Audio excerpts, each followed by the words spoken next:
Namaku Rino, usia 34 tahun, mantan karyawan swasta yang dulu merasa dunia korporat terlalu sempit untuk mimpi-mimpiku. Aku ingin bebas, bebas mengatur waktu, bebas menentukan penghasilan, bebas pergi tanpa harus minta izin atasan. Itulah kenapa 3 tahun lalu, dengan penuh percaya diri, aku mengajukan resign. Waktu itu aku bilang ke istriku, aku mau buka usaha, biar hidup kita lebih fleksibel. Dengan modal pesangon, sedikit tabungan, dan pinjaman dari saudara, aku membuka sebuah toko peralatan dapur di daerah pinggiran kota. Aku pikir, usaha ini gampang. Barangnya jelas, pasarnya luas, dan aku suka dunia kuliner. Tapi aku salah besar. Hari pertama buka toko, aku datang lebih awal. Toko kecil itu masih berbau cat baru. Rak-rak kosong siap diisi, dan banner bertuliskan, toko rasa dapur peralatan dapur berkualitas, tergantung di depan. Aku merasa bangga. Ini milikku, usahaku, bebasku. Tapi hari-hari setelahnya langsung menamparku dengan kenyataan. Pelanggan tak seramai yang kubayangkan. Beberapa hari bahkan hanya 1-2 orang yang mampir. Itu pun hanya bertanya harga, lalu pergi. Aku duduk berjam-jam di dalam toko yang sepi, mulai mempertanyakan keputusanku. Sambil menatap jam dinding, aku sadar, aku tidak sedang punya lebih banyak waktu. Aku justru kehilangan semuanya. Awalnya aku pikir membuka usaha akan membuatku punya waktu lebih banyak buat keluarga. Tapi nyatanya, setiap hari aku buka toko dari jam 8 pagi sampai 9 malam. Sendiri. Dari bersih-bersih toko, memajang barang, mencatat stok, melayani pelanggan, sampai tutup toko, semuanya aku lakukan sendiri. Belum lagi kalau ada yang salah kirim dari supplier, atau barang pecah saat pengiriman, atau pelanggan komplain barang rusak. Semua jadi beban pikiran yang harus kutangani sendiri, bahkan di luar jam operasional. Dan itu belum termasuk promosi. Setiap malam aku harus mikir konten buat toko, balas pesan, bikin diskon, atur strategi jualan online. Waktu istirahatku benar-benar lenyap. Banyak orang bilang, enak ya punya usaha sendiri, bebas mau ngapain aja.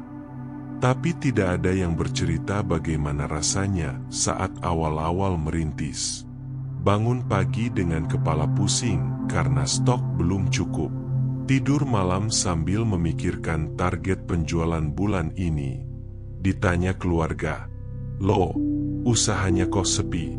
Sambil tersenyum palsu. Nahan malu saat harus minjam uang ke teman karena cash flow lagi seret. Suatu malam, aku berkata ke istriku, "Aku capek, mungkin kerja kantoran gak seburuk itu."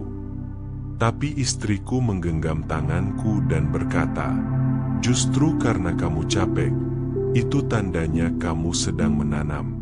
Nanti akan ada masa panennya." Tapi semua petani pun tahu, menanam itu berat di awal. Perlahan aku mulai belajar.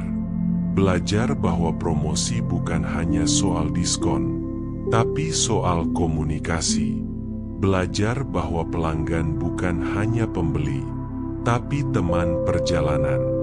Belajar bahwa toko bukan hanya tempat jualan, tapi tempat membangun kepercayaan. Aku mulai mengenali pelanggan setiaku. Ada Bu Sari, pemilik warung nasi yang selalu beli sendok dan termos. Ada Pak Darto, pedagang keliling yang beli kompor kecil. Ada ibu muda bernama Lala, yang suka beli loyang karena hobi bikin kue.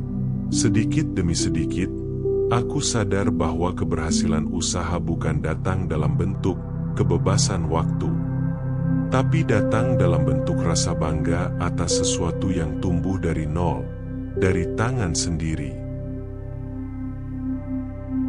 3 tahun berjalan, aku masih belum bisa sepenuhnya meninggalkan toko. Tapi sekarang aku punya 1 karyawan bantu jaga. Aku mulai punya waktu 1-2 hari untuk ambil napas. Namun aku tahu, ini masih jalan panjang. Aku menertawakan diriku yang dulu berpikir bahwa membuka usaha akan membuatku bebas. Justru saat membuka usaha, aku terikat lebih kuat. Tapi ikatan ini adalah komitmen pada mimpi dan proses. Usaha tidak membuat kita langsung punya banyak waktu. Tapi kalau dikelola dengan disiplin, ia bisa memberi kita kendali atas hidup. Dan kendali itu jauh lebih berharga daripada sekadar bebas pergi kapan saja. Kalau kamu sedang merintis usaha, atau sedang menimbang-nimbang mau resign dan mulai bisnis sendiri, izinkan aku bicara jujur. Tidak mudah. Sama sekali tidak mudah. Kamu mungkin akan kerja lebih lama daripada saat kerja kantoran. Kamu mungkin tidak punya gaji tetap selama berbulan-bulan. Kamu mungkin harus jadi marketing, kasir, admin, kurir, sekaligus customer service. Kamu akan capek secara fisik dan mental. Tapi satu hal yang pasti, kamu akan tumbuh. Kamu akan tahu apa artinya bertahan. Dan ketika suatu hari kamu berhasil, kamu tidak hanya punya toko atau bisnis. Kamu punya cerita perjuangan yang tak bisa dibeli dengan apapun. Hari ini, di tahun ketigaku sebagai pemilik toko, aku menulis catatan kecil. Di halaman pertama ku beri judul, "Perjuangan tidak memberi janji, tapi ia memberi arti." Di bawahnya ku tulis, usaha itu bukan tentang cepat kaya. Usaha itu tentang bertahan, belajar, dan berkembang. Jika kau mengira usaha akan membuatmu punya banyak waktu santai, kau salah. Tapi jika kau bersedia bekerja lebih keras dari siapapun, usaha akan mengubah caramu melihat dunia. Jadi, kalau hari ini kamu sedang merasa lelah merintis, kalau toko sepi, pelanggan tidak datang, atau barangmu belum laku, ingatlah satu hal. Semua orang hebat pernah merasa ingin menyerah, tapi mereka tidak berhenti. Dan kamu pun tidak sendiri. Ada banyak orang seperti aku, kamu, dan kita yang sedang berjalan di jalan yang sama, pelan-pelan, tapi pasti.